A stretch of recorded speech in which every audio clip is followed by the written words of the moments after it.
All right.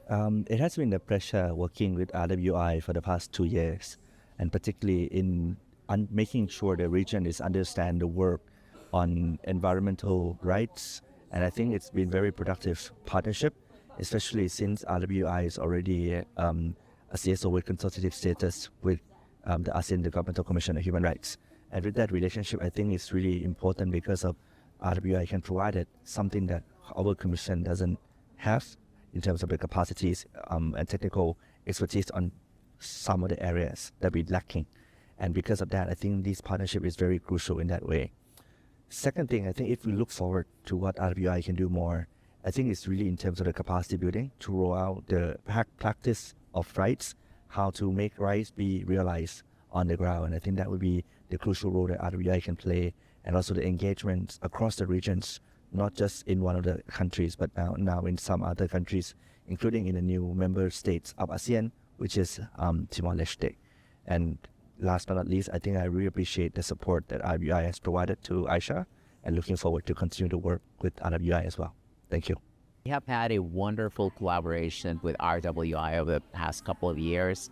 I just want to acknowledge the great effort of all the team, and also the willingness to work with different UN agencies, that we have organized different events. And I think that overall, we have been able to serve the purpose of the collaboration in a much more efficient way, in a better way that's time efficient, cost efficient, but also that benefits the end users. In the workshops that we organize, for example, we put the resources together, and that maximize the output and also the experience of our collaborators and beneficiaries. Going forward, I really hope that we can pull funding, pull efforts for technical resources, and so that in the future we work as one team, and we continue to serve our member states in the region. Thank you very much, RWI. Yeah.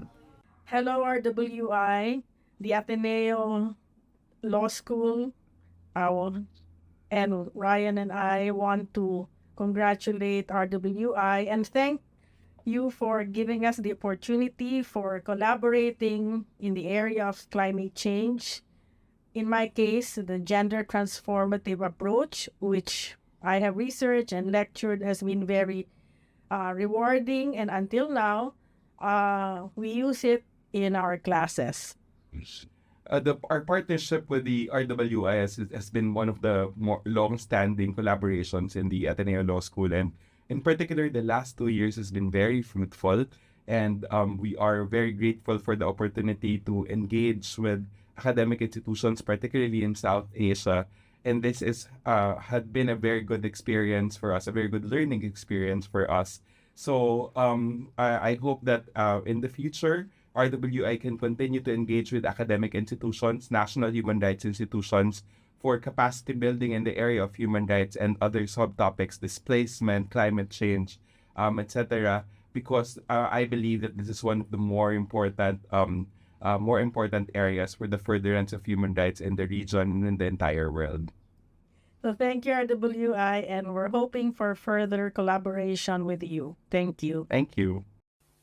Over the past 2 years, UNEP's collaboration with the Raoul Wallenberg Institute has evolved into a complementary partnership grounded in our shared commitment to advancing environmental rights, strengthening the rule of law, and supporting implementation at regional and national levels. Together, we've contributed to key regional milestones, including supporting the ASEAN member states to finalize the ASEAN Declaration on the Right to a Safe, Clean, Healthy, and Sustainable Environment, adopted in 2025, and we're now working towards its implementation. Our collaboration has been both strategic and practical, ranging from co-convening dialogues and technical discussions to developing knowledge products and capacity building. For instance, RWI's work on the Guidebook on Rules of Procedure for Environmental Cases, to which UNEP has contributed, demonstrates how we're highlighting environmental rule of law into practical guidance for judiciaries across Southeast Asia. At the Better Air Quality Conference in March 2026, we also highlighted how human rights-based approaches can be applied to sectoral issues such as air quality governance, reinforcing that clean air is a fundamental right. Through regional dialogues, including discussions on access to environmental justice and engagement at APFSD in 2025, we've brought together governments, civil society, and other stakeholders to identify practical pathways for implementation. Looking ahead, UNEP sees RWI as a key thought leader and a convening partner in advancing environmental rights in Asia Pacific and beyond. We see RWI deepening this collaboration across the three core areas, including providing intellectual leadership to help translate global standards into key regional and national practice across human rights and the environment, particularly in supporting ASEAN processes and follow-up to the declaration. Second, in rule of law and access to justice, strengthening collaboration on judicial capacity building and development of practical tools like the guidebook. And finally, in business and human rights, to advance responsible business conduct, including addressing environmental harms linked to private sector activities. Hi, my name is Suchita. I am the Deputy Director of the English Language-Based Master of Law Program, ELBML, at the Royal University of Law and Economics. Over the last 2 years, ELBML has been working closely with RWI and also CAMED Business School in developing, piloting, and now disseminating two Cambodian case study focusing on agribusiness and the biofuel sectors. The two case studies are accompanied by comprehensive teaching packages which include teaching notes, slide materials, reading material, and exercises, for example, to help Cambodian lecturers use and adapting in their respective courses in law and business school. The cases has been very well received by our students. They find the case useful to bridge between theory and practice, especially when they reflect local reality in Cambodia. I think RWI should strengthen its role as a bridge between academia, policymaker, businesses, and practice. There are many opportunities to help support Cambodian university and lecturer in developing locally grounded teaching material, including case study and promoting interdisciplinary education. I also hope there will be more support to strengthen collaboration between Cambodian university, building capacity for lecturers, and identify innovative, practice-oriented education for students. Okay. Speaking as the national partner for the RWI project in 2024 and 2025, it has been a privilege for the Thailand Institute of Justice to have worked alongside the RWI and other national partners, including the ICJ, International Commission of Jurists. It was a great opportunity to connect with other practitioners and professionals across the region in Southeast Asia and also internationally. The program was really rewarding for us that we have seen all the case studies and repository of cases turn into learning materials and as part of the RWI blended online and on-site regional training for practitioners. But looking ahead, I wish the RWI could continue to support practitioners across Southeast Asia to join in conversations on the national implementation and cooperations across judiciary and also law enforcement. So I hope to stay connected, and thank you so much for this opportunity. Assalamualaikum warahmatullahi wabarakatuh. I am Bambang Mulyono, the Chief Judge of the Denpasar High Court, Bali, Indonesia. Reflecting on the past 2 years, my collaboration with Royal Olympic Institute has been both interesting and inspiring. RWI has provided an important platform for dialogue, knowledge sharing, and capacity building among judges, legal practitioners, academics, and environmental experts from different countries. Through this collaboration, we have strengthened our collective understanding of environmental law, climate justice, and the critical role of courts in addressing today's environmental challenge.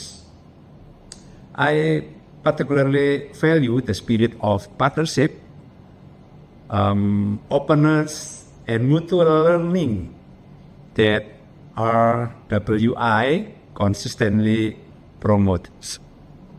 Looking ahead, my vision to RWI is continue serving as a leading global hub for environmental judicial education and cooperation as a climate change, biodiversity loss, and pollution increasingly affect communities worldwide. God will play an even more significant role in safeguarding environmental rights and advancing sustainable development. I hope RWI will further expand its network, deepen cross-border collaboration, support innovative judicial training, and facilitate the exchange of best practices among judges around the world. By doing so, RWI can continue empowering judiciaries to deliver effective, fair, and forward-looking environmental justice. Thank you for the valuable partnership of the 2 years and more, perhaps. I look forward to continuing our collaboration and contributing to a more sustainable and just a future for all. Hello, I am Arianto Nugroho, National Coordinator of Publish What You Pay Indonesia. Reflecting on our collaboration with the Raoul Wallenberg Institute of Human Rights and Humanitarian Law, or RWI, over the past 2 years, one of the most prominent achievements has been our joint initiative to develop case-based teaching materials on responsible business conduct within Indonesia's critical mineral sector. By dissecting the nickel industry and the complexities of sustainability certifications, this partnership serves as one of the triggers that successfully brought grassroots realities, specifically local community perspective and socio-ecological impact, directly into business and legal academic discourse. Additionally, these collaborations has provided Publish What You Pay Indonesia with profound insights into business and human rights, as well as regional developments surrounding the ASEAN's Intergovernmental Commissions on Human Rights, or ISCR, and the ASEAN Declarations on Environmental Rights, or IDER. Looking forward, my vision to RWI is to become a bolder and more progressive institutions in the Asia-Pacific regions. Amidst the massive global push for an energy transitions, RWI must be able to challenge the dominant narrative set by global actors. RWI needs to actively advocate that international trade agreements and investment flow must never negate national resource sovereignty, nor should they sacrifice labor rights and community resilience. The energy transitions must be inherently just, and RWI should stand at the forefront to answer the human rights standards are never compromised for the sake of markets competitiveness. Congratulations on the successful closing of RAPP Phase 2. Let us maintain our critical perspective for the impactful work ahead. Thank you. Hello everyone at RWI and the Green Judge in Thailand.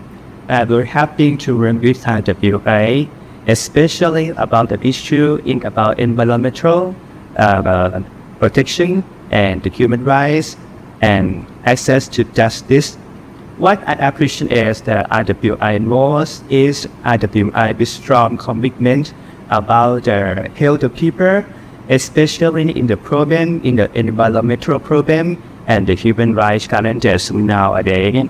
I think it can help many people because the problem is very complex and affect many people in the world. and they requires our cooperation and in from many sectors in our society. I think RWI will have a challenge to do continue in the next more year, especially about the environmental problem. And I hope RWI is a platform, maintain the platform for the judges, for the government official, for the civil society, local community to come together and to share their idea and inspire the action. I hope in the next few years RWI will strong more than this, and I'm looking forward to continue your cooperation. Thank you very much. Hello, my name is Hanu. I'm the program manager for East Asian as an engagement of Forum Asia. First of all, I would like to congratulate Royal Wallenberg Institute for its closing for the second regional Asia Pacific program. And it is a great privilege for me as a part of Forum Asia to have been collaborate with Royal Wallenberg Institute in advancing human rights across Asians. I'm reflecting our partnerships that brings together our networks, combining human rights research, educations, and capacity building, particularly on the issue of human rights and environment in ASEAN. And this has been great collaborations among ASEAN-based CXOs and EU-based CSOs to strengthen human rights protection mechanisms, support civil society engagement, and promote the implementations of international human rights standards throughout Southeast Asia as well. I really appreciate that commitment from Royal Wallenberg Institute to continue foster dialogue among governments, national human rights institutions, academics, judiciaries, and civil society organizations. And these have contribute to a more people-centered and rights-based ASEAN. Moving forward, I really hope Royal Wallenberg Institute will continue its partnership with Forum Asia to demonstrate the value of regional cooperations, cross-regional cooperations in ensuring human rights and the issue of environment remain at the heart of development and governance. Thank you.